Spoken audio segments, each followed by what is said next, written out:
cyber criminals are taking advantage of this as well. A lot of these groups now are sharing information much more so than what we've seen in the past. We've seen kind of a new trend where people are performing these different subsets of attacks or parts of the attack kill chain.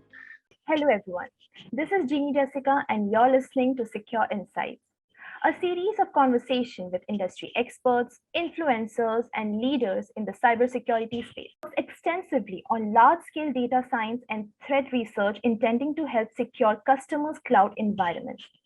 And not only this, he has also led a threat research team. Here, I take this honor to invite the guest of today's episode, Craig Foss. So before jumping into the conversation with him, I would like to give a brief introduction of him and his company. Greg is a principal cloud security researcher with Lacework Labs. Lacework delivers security and compliance for the cloud. The Lacework Cloud Security Platform is a cloud-native delivering build-time to runtime threat detection, behavioral anomaly detection, and cloud compliance across multi-cloud environments, workloads, containers, and Kubernetes. Here, to share his knowledge on cloud computing and cybercrime, please welcome Greg Foss. Hi, Greg. Welcome to our show. Hi, Jeannie. Thank you so much for having me. I'm glad to be here. Yeah, we are honored to have you here, Greg. So would you like to give a brief to the audience on what you're going to speak today? Yeah, definitely. So essentially what I want to focus on is, what we're researching within my team at Lacework Labs. Essentially, we focus on cybercrime and attacks that specifically affect cloud infrastructures. And that's kind of the focus of what my team does at Lacework. We take a lot of what we find out there in terms of what cybercrime groups are doing, nation state actors, and the like, and kind of how they're attacking these environments. And we try and bake those detections and preventions into our products in order to protect our customer base. And so you think, essentially like, I think machine learning and data science meets cloud security is essentially what our company does. And so it's a fun company. We were founded in 2015 with a mission to fully automate cloud security. And that's essentially what we try and do. We try and take a lot of that burden off of our customers so they don't have to dig in and really have to spend all this time understanding and creating rules to detect these things. We try and bake a lot of that in within what we do within my team and within the company as a whole. Okay, great. So as you know, that cybercrime has always been a hot topic. And also after the outbreak of COVID-19, cybercrime has got a new dimension, if I'm not wrong. And since you're a researcher, Greg, I want to know what trends have you noticed in the recent times regarding cybercrime? Yeah, I mean, especially, once the pandemic really kicked into high gear, we saw a lot of scams and a lot of cybercrime revolving around taking advantage of people's, just trying to figure out information about the pandemic, about COVID-19, things like that. But, along with that, a lot of companies were forced to move into the cloud in a quick manner. A lot of people had these traditional infrastructures, on-premise data centers and things of that nature. But, with the shift of all of a sudden forcing people to work from home, having to remote in, having to stand up VPNs, and having to shift infrastructure, we saw a lot of people move to cloud resources. And that has opened up a whole new set of attack surfaces because it's not viewed the same way, right? Like when you're protecting a cloud infrastructure, there's a lot more to look at holistically when it comes to securing an environment than it does when you're traditionally looking at, standard one-off servers and things like that you would find in a more traditional infrastructure. So I think that's kind of forced both companies to adapt and also cyber criminals alike to start understanding how they could attack these environments as well. All right. So moving forward in this discussion, as you mentioned about cloud computing, so let's bring this topic of cloud computing. We know that there are n number of advantages of using cloud computing, and that's the reason why people and organizations nowadays prefer cloud.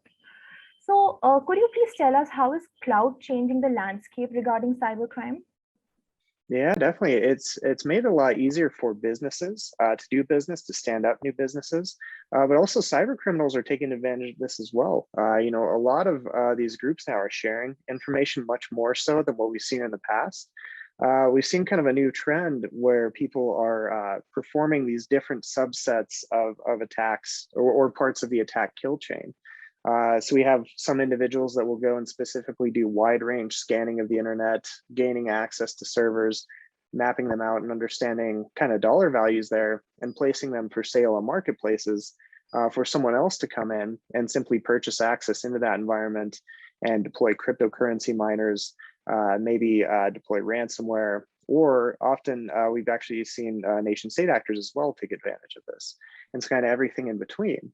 But then there's that whole monetization aspect of, once they've performed their attacks, they've deployed the ransomware, they've gotten the money out of it. There's that whole aspect of what they do with the money after that, the laundering side of it and things like that, which cryptocurrency has significantly helped with. We've seen a lot of new cryptocurrency tumblers that are all focused in these cloud infrastructures and make it easy for people to quote unquote launder their crypto coins that they're stealing and mining and things like that, and actually turn them into actual fiat currency that they can use in their day-to-day lives.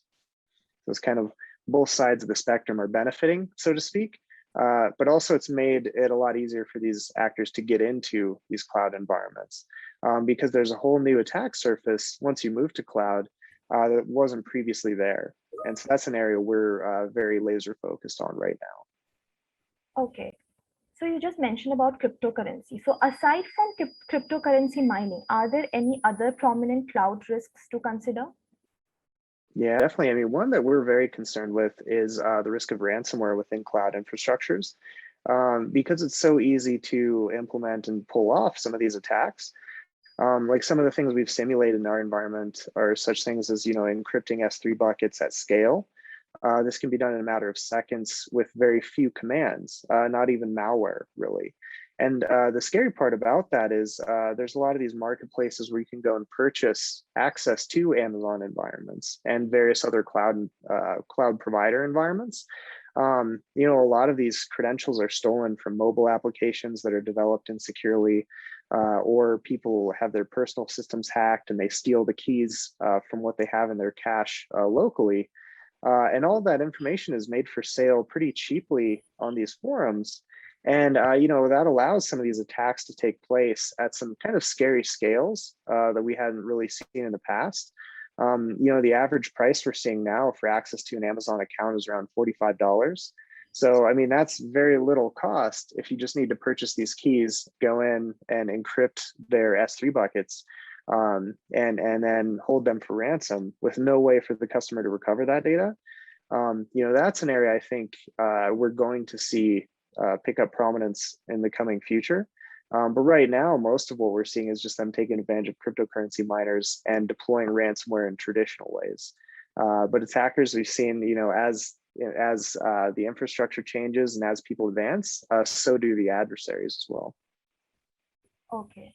For advisory, according to a recent survey, nearly 80% of businesses have experienced at least one cloud data breach in the last 18 months from now. These data breaches in recent years were a result of inadequate cloud security. So big companies like Capital One, State Farm, Docker Hub, AutoClub have been the victim of these crimes.